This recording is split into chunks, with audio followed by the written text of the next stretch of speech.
Mission रुग्णालय सुरू व्हावे अशी आमची मागणी आहे, मात्र केलेला करार संशयास्पद असल्याने कराराला स्थगिती आणली। करार खुला करा, ख्रिश्चन समाजाची मागणी।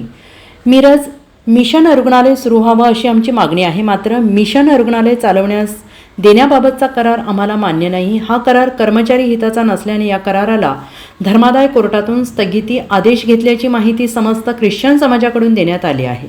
हा संशयास्पद करार सर्वांसमोर मांडणे आवश्यक आहे आणि असं असताना मिशन रुग्णालय चालवण्याबाबतचा करार जाणीवपूर्वक ख्रिश्चन समाजापासून लपवला जातो आहे। त्यामुळे हा करार खुला करून त्याबाबतच्या समाजाच्या शंका निरसन झाल्याशिवाय मिशन रुग्णालय कोणालाही चालवायला देऊ नये अशी मागणी ख्रिश्चन समाजाने सांगलीत पत्रकार परिषदेत केली आहे। 10 तारीखला जी संस्था रुग्णालय चालवण्यास घेणार आहे त्या संस्थेनं आपली बाजू केलेला करार धर्मादाय कोर्टात सादर करावा। हा करार ख्रिश्चन समाजाला मान्य असेल तरच रुग्णालय चालवण्याबाबत समाजाकडून सकारात्मक प्रतिसाद दिला जाईल। जर बळजबरीने रुग्णालय चालवण्याचा प्रयत्न केल्यास ख्रिश्चन समाज तो हाणून पाडेल, असा इशारा ख्रिश्चन समाजाकडून मेजर आकाश तिवडे, सॅमसन तिवडे, गॅब्रियल तिवडे यांनी दिला आहे।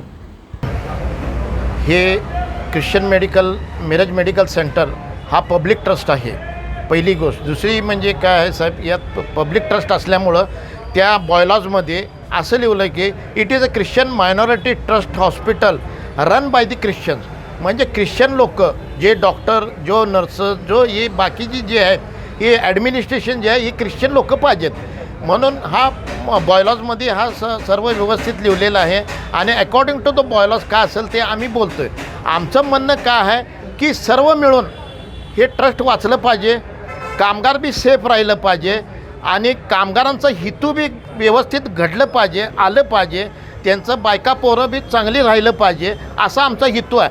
असं नाही की हे जमीन दुसऱ्याला देऊन आणि हे करून नंतर ते त्यांचं जर काय हे झालं नाही, MOU सक्सेस जे केलेत ते MOUमध्ये 8% 10% काय असेल पर्सेंट ते आम्हाला काय घेणं देणं नाही। जे काय केलेत बेकायदेशीर किंवा कायदेशीर ते पुढं आणून दाखवावं MOU, आणि काय असेल सर्वसारी ओपनही ठेवावं, एवढंच माझं मत आहे। आणि मी कुठल्याही कामगाराच्या विरोधात नाही, मी सर्व हॉस्पिटलच्या बी विरोधात नाही, पण जे बेकायदेशीर जे चाललं आहे मी त्या विरोधात थांबलेलो आहे, एवढंच माझा प्रश्न आहे। थँक्यू। गेले 3 महिने झालं हॉस्पिटलच्या संदर्भात, मिशन हॉस्पिटलच्या संदर्भात जे काय कराराच्या विषयी सुरुवात करण्याच्या संदर्भात आपले प्रेस झाले असतील, बाकीच्या गोष्टी झाल्या असतील, परंतु हॉस्पिटल चालू करण्याच्यासाठी आम्ही कामगारांच्या बरोबर होतो आणि अजून पण आम्ही कामगारांच्या बरोबरच आहे। कारण हॉस्पिटलचं हित बघणं ही आमच्या प्रत्येक लोकांच्या समाजाची एक गरजेचं काम आहे। आणि हे काम करत असताना आम्ही हॉस्पिटलचा करार ज्यावेळेस तिने करार करण्याचा प्रयत्न केला त्यावेळेस आम्ही गेलो की बाबा समाजाच्या हितासाठी जर आपल्या हॉस्पिटल चालवत आहे तर ती आनंदाची गोष्ट आहे आणि कामगारांच्या पण आनंदाची गोष्ट आहे की बाबा एक हॉस्पिटल चालू व्हावं लागलं आणि आपल्या प्रत्येक कामगारांना परत रोजगार मिळणार आहे। तर रोजगार मिळणार आहे या दृष्टिकोनानं आम्ही सगळीजण आनंदात होतो आणि त्या दृष्टिकोनानं आम्ही त्यांना विचारायला गेला असता की बाबा झालेला जो काय करार आहे तर तो करार तुम्ही काय करा की आम्हाला तुम्ही तो कराराची प्रत आपल्या समाजाचे जे लोक आहेत त्यांना तुम्ही द्या, चर्चेसला प्रत्येक कळवा की जो काही करार झाला त्या कराराची प्रत तुम्ही आम्हाला द्या। तर 3 महिन्या पाठीमागे तिने आम्हाला उडवाउडवीची उत्तरं दिलीत। त्यासाठी आम्ही कॅवेट दाखल केलं होतं आणि कॅवेट दाखल केल्यानंतरनं त्या कॅवेटच्या माध्यमातून आम्ही त्यांना नोटीस काढल्या आणि नोटिसा काढून त्यांना सांगितली की बाबा जो काय तुमचा झालेला करार किंवा यमो आहे तो समाजाच्या समोर आणि कामगारांच्या समोर येणं गरजेचं आहे।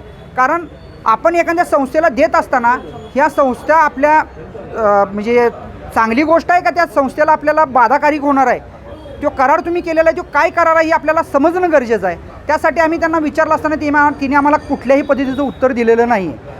आता 4 दिवस ओपनिंगचा विषय आहे, ओपनिंगचा विषय म्हणून आम्ही परत त्यांना विचारायला गेलो की झालेला करार अजून यमो कोणाला माहीत नाही, समाज संभ्रमात आहे आणि त्या कराराच्या विषयी तुम्ही आम्हाला काय करा की त्याची प्रत द्या।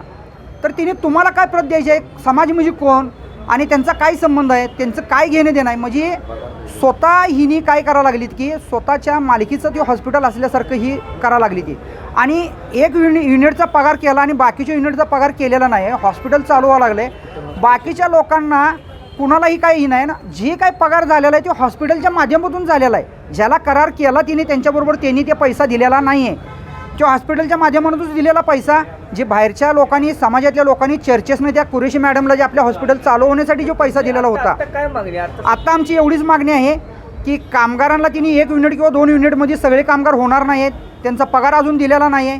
त्याच्या आधीच तिने तिथं नोटिसा लावल्या. ह्याच्यामधून मिशन हॉस्पिटल कुठं तर धोक्यात आहे हे आम्हाला कळल्यानंतरनं आम्ही जाऊन त्याच्याविषयी स्टे घेतला.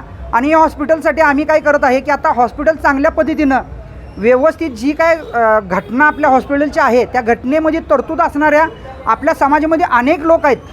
तर त्या येलोरसारख्या हॉस्पिटल असतील किंवा बाकीच्या आपल्या समाजामध्ये असतील त्या लोकांनी पुढे यावं आणि हॉस्पिटल चालू करण्यासाठी आम्ही केलेला जो काही स्टे आहे किंवा आम्ही केलेली जी लढाई चालू आहे त्या लढाईमध्ये आम्हाला त्यांनी साथ द्यावा आणि भविष्यामध्ये चांगल्या पद्धतीनं हॉस्पिटल चालू व्हावं.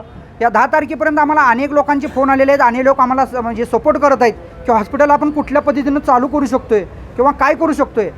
लोकांचं आणि कामगारांचं हित कसं आहे, कारण ह्या केलेल्या करारामध्ये कामगारांचं पूर्ण अहित आहे. कारण हिने 1 युनिट फक्त तिने चालू करणार, बाकीचे युनिट बंद आहेत. मग आता एवढी 450 कामगार आहेत, त्यातलं 40 कामगार कामाला जाणार, बाकीच्या कामगारांनी करायचं काय? 40 लोकांना पगार दिला, बाकीच्या लोकांचा पगार झाला नाही. आणि आज ही मालक होऊन तिथं काय करायला लागली की तिथं मालक होऊन तिथं तिने येऊन आता त्या संस्थेचं ओपनिंग करायच्या आधीच तिने दादागिरीची भाषा चालू केली. तर ती दादागिरीची भाषा किंवा बाकीची भाषा न करता आपलं हॉस्पिटल कसं चांगल्या रीतीनं चालू होईल आणि आपल्या कामगारांचं आणि आपल्या हॉस्पिटलचं आणि आपल्या समाजाचं त्या हॉस्पिटलच्या माध्यमातून कसं हित होईल हे आम्ही बघायला लागलेलो आहे. Bureau report SBN Marathi, Miraj.